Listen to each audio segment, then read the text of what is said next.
Welcome back to the bi-weekly Tuesday Tech Tip from the Kane County ROE. My name is Phil Morris, Director of Operations and Technology. This week's tip is based on a recent situation while in Lake Geneva with some friends. Do you have an Apple Watch or an iPhone and you think you lost it? Last weekend we were with some friends boating in Lake Geneva. After a long day on the boat, we were heading back to our vehicles and one realized that he didn't have his watch on.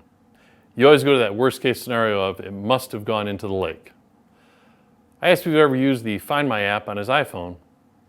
I showed him how to pull up the Find My app and click on devices, and it showed his watch was in the vicinity of where we were.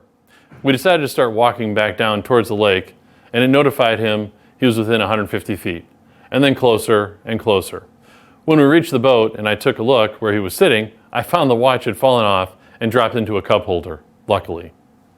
The Find My app can show where people, devices, or items are located. If you have AirTags for items, they will show in the Items tab. I encourage you to view a previous tip on AirTags for more information. For devices, it will show any device like iPhone, Apple Watch, iPad, Mac computer using your Apple ID. And finally, for people, it will show whether they share with you their capability within the app. Many kids use this so they know where their friends are. You may wish to use this to know where your family members are. Remember to visit knre.org/TuesdayTechTip for more tips and resources. And I appreciate the sharing on all social media platforms.